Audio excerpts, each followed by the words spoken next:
আমি কি শুনলাম? প্রজারা আমার এই লক্ষ্মী সীতার নামে প্রজারা আমার এই লক্ষ্মীর নামে অপবাদ দিচ্ছে।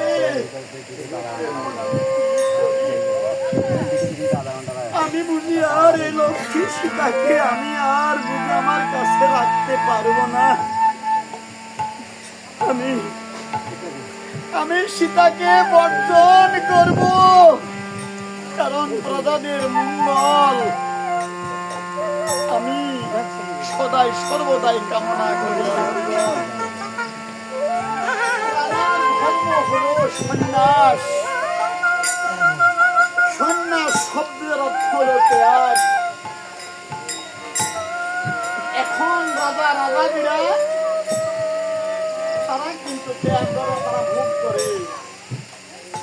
এমন এক রমণা ছিল শ্রীরামচন্দ্র, সে ত্যাগ করেছে, সর্বত্যাগী হয়েছেন।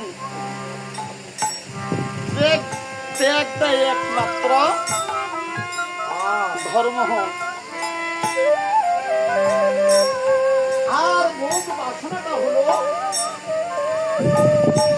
কিন্তু অধর্ম। আর এদিকে শ্রীরামচন্দ্র দুই চোখের জলে ফেলিতে ফেলিতে অমনি রাত সবাই এসে লক্ষণকে বললেন, লক্ষণ রে, ওরে ভাই লক্ষণ, দেখি দাদা আপনি কাঁদছেন কেন? দাদা আপনার কি হয়েছে? ওরে লক্ষণ, আমি রাজ্যময় ঘুরে দেখলাম লক্ষ্মী সীতার নামে অপবাদ দিচ্ছে। দাদা বলেন কে অপবাদ দিচ্ছে? আমি তার ঠিক পাইতে বলবো। ওরে লক্ষণ, তুই কয়জনের ভিড় কাটবি? রায় তো বলছে সীতা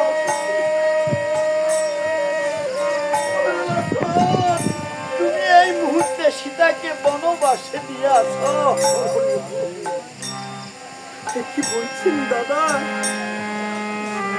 যে সতী শান্তি মা সদাই সর্বদাই আপনার সাথে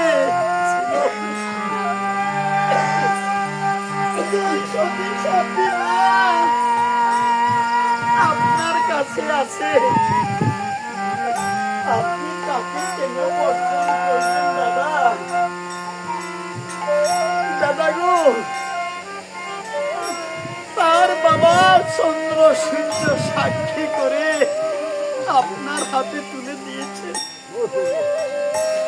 আপনি কেন অধর্ম করতে যাচ্ছেন দাদা? আপনি একদম ধার্মিক দাদা। সীতা তো অবলা নারী। আরে ভগবান, মায়েরা কপটতা করে না।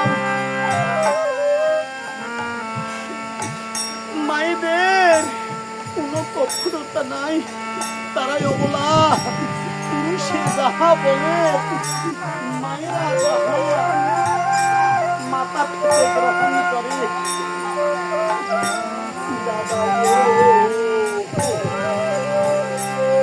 দাদা আপনি এই বাক্য ফিরে নেন, দাদা এই বাক্য ফিরে নেন।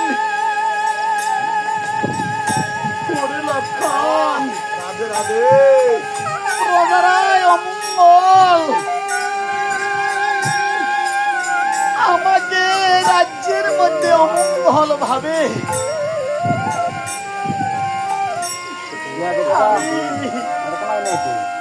এই অসতী সীতা বলে তারা অখ্যাতি করেছে।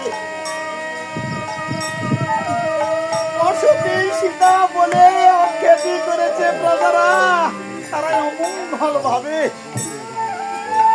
আমি কেমন করে সীতাকে নিয়ে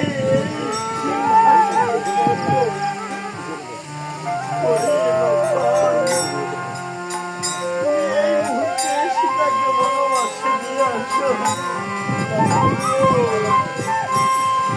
আমি কেমন করে সীতাকে বনবাসে দেব দাদা?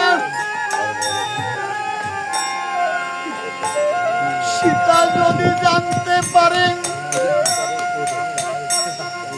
সীতা যদি জানতে পারে দাদা, তাহলে আমাকে অভিশাপ দিবে দাদা, আমাকে অভিশাপ দিবে। ওরে লক্ষণ, সীতা জানবে না রে লক্ষণ। ওরে লক্ষণ, সীতা জানবে না। কালকে সীতা আমাকে বলেছে, ওগো ওগো স্বামী আমার, তুমি এই অভাগিনীর মনের বাসনা পূর্ণ করো। তখন আমি বলেছিলাম, ওগো লক্ষ্মী, তোমার কি মনের বাসনা আমি পূর্ণ করব, আমি তোমার স্বামী।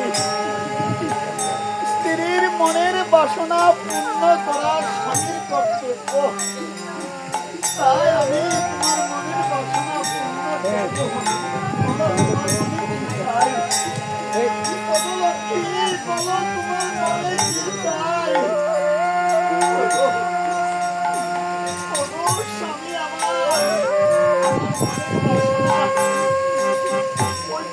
দক্ষিণ দেশে বাল্মীক ঠাকুরের তপবন, সেই বাল্মীক ঠাকুরের তপবনে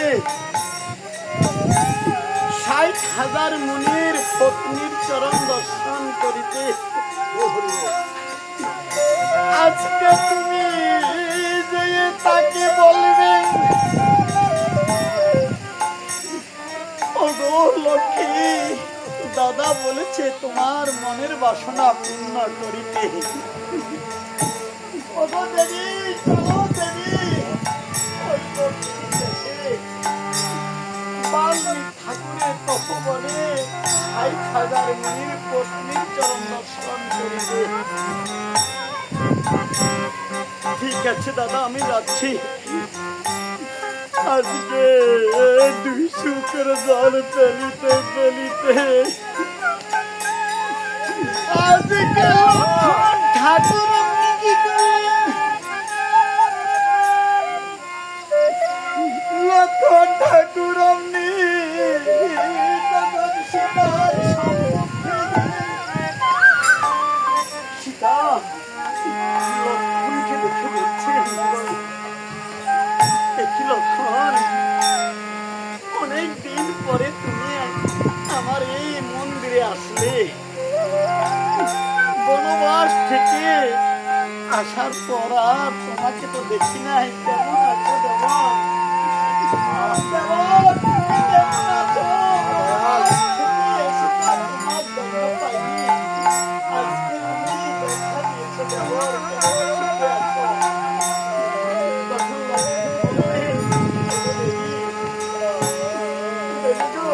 সুখবর দেখি তোমার, বলো আমার কি সুখবর? দাদা বলেছে দেশে নিয়ে যেতে, দক্ষিণ দেশে। ওই দক্ষিণ দেশে বাল্মীক ঠাকুরের তপবনে সেইখানে ৬০,০০০ মুনির পত্নী আছে, অর্থাৎ স্ত্রী আছে। এই মুনির পত্নীর চরণ দর্শন করিতে তুমি দাদাকে বলেছিলেন না দাদি? বলেছিলাম। আজকে দাদা বলেছে তোমাকে নিয়ে যেতে।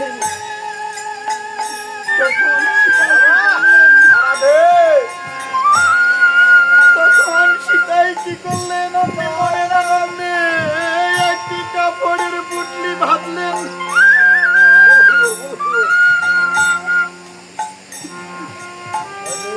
সীতা জানে না রে,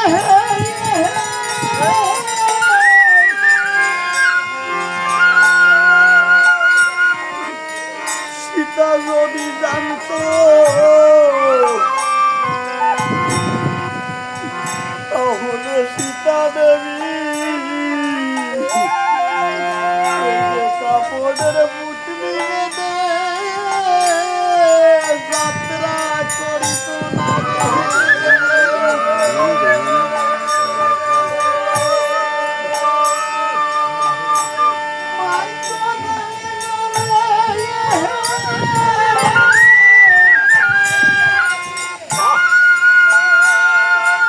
মাকে যে সমনা করে বনবাসে নিয়ে যাচ্ছে